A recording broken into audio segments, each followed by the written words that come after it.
이미 이재명 대표는 전과 사범입니다. 현재 8개 사건에서 12개 혐의로 재판을 받고 있습니다. 존재 자체가 형법 교과서인 사람이 본인의 혐의조차 전면 부정하고 있습니다. 뭐 눈에는 뭐만 보인다더니 무슨 자격으로 범죄 정당 운운합니까?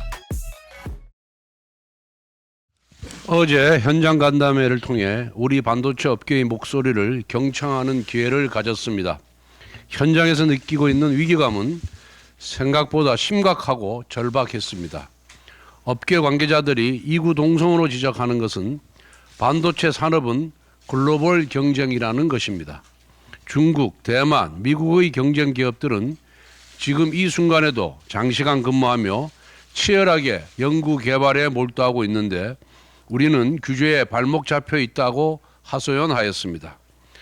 지금 민주당은 주 52시간 예외를 허용하면 장시간 근무가 강제되어 근로자 권익을 침해한다고 주장합니다.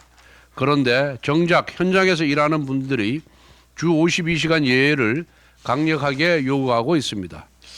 경쟁국들은 근로자의 권익을 중시하지 않아서 연구개발 인력의 장시간 근무를 허용하겠습니까? 절대 아닙니다. 반도체 업계는 인력난을 가장 심하게 겪고 있는 분야입니다. 기업들이 가장 걱정하는 것이 인재 유출인데 무슨 수로 부당한 초과 근무를 강요할 수 있겠습니까? 지금 현장에서 원하는 것은 규제가 아닌 자율입니다. 이재명 대표가 민노총의 반발로 입장을 번복했다는 것은 공공연한 사실입니다. 이재명 대표의 귀에는 정치적 동업자인 민노총의 목소리만 들립니까?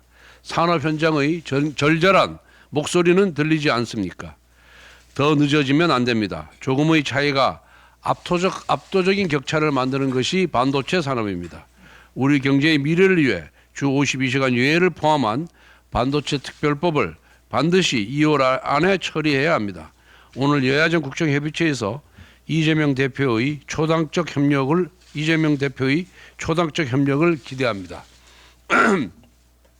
지난 18일 민주당 이재명 대표가 민주당은 중도 보수 정당이고 앞으로 한국 사회의 오른쪽을 맡아야 한다고 했습니다. 본인은 과거 미군을 점령군이라고 부르고 재벌 체제 해체를 운운하고 당 주류는 과거 운동권 시절 반체제 운동을 해왔는데 이제 와서 오른쪽을 운운하고 있습니다. 모순입니다. 이재명 대표는 우클릭이라는 평가는 프레임이라고 항변합니다. 즉 민주당이 우클릭은 아니지만 오른쪽을 맡아야 한다는 것입니다. 그야말로 말 자체가 성립할 수 없는 모순입니다. 자동차 핸들을 오른쪽으로 안 돌리겠다고 말하면서 우회전을 하겠다는 소리 아닙니까? 보수인가 아닌가 여부는 그동안 축적된 실천과 언행으로 평가받는 것이지 말 한마디로 결정되는 것은 아닙니다. 그것도 국민이 평가하는 것이지 본인 스스로 평가할 일이 아닙니다. 최근 민주당이 언론에 소개하는 반도체 특별법, 상속세 인하, 연금개혁 등은 모두 국민의힘이 자유민주주의와 시장경제를 추구하는 보수정당으로서 강력히 추진해온 정책들입니다. 즉 여당 정책을 베낀 것에 불과합니다. 이처럼 민주당은 훔친 작물을 대단한 개혁이라도 되는 듯이 선물처럼 나눠주며 산타클로스 흉내를 내는 중입니다. 물론 민주당이 우리 당의 정책을 베낀다고 해도 국익에 도움이 된다면 좋은 일입니다. 그런데 민주당은 우리 당 정책의 껍데기만 베끼고 있습니다. 반도체 특별법에서는 주 52시간 예외 조항을 뺐습니다. 상속세에서는 세율 조정을 뺐습니다. 연금개혁에서는 구조개혁을 뺐습니다. 민주당의 보수 정책이 베끼기는 영혼 없는 C급 짝퉁에 불과할 것입니다. 아울러 이재명 대표는 국민의힘이 범죄 정당이라는 그건까지 했습니다. 이미 이재명 대표는 전과 사범입니다. 현재 8개 사건에서 12개 혐의로 5개 재판부에서 재판을 받고 있습니다. 그런데도 어제 MBC 100분 토론에 나와 구체적으로 뭘 잘못했냐가 우겼습니다. 존재 자체가 형법 교과서인 사람이 본인의 혐의조차 전면 부정하고 있습니다. 뭐 눈에는 뭐만 보인다더니 무슨 자격으로 범죄 정당 운운합니까? 게다가 이재명 대표는 공직선거법상 허위사실 공표죄가 대한민국에만 있다고 주장했습니다. 그러나 미국의 여러 주와 영국, 프랑스, 일본 등 선진국들도 선거법상 허위사실 공표죄가 있습니다. 즉 이재명 대표는 허위사실 공표죄를 피하기 위해 또 다른 허위사실을 유포하고 있습니다. 거짓말로 거짓말을 돌려막기 하고 있는 것입니다. 그러나 명심하시길 바랍니다. 이 세상에서 거짓말로 길어지는 것은 두 가지뿐입니다. 하나는 피노키오의 코이고 또 하나는 범죄자의 형량입니다. 거짓말로 더 큰 화를 키우는 우를 범하지 않아야 합니다. 조금 전에 비대위원장님께서도 언급하셨지만 2019년 탈북 어민 강제 북송 사건의 주범들이 1심에서 징역 10개월, 징역 6개월의 선고유예 판결을 받았습니다.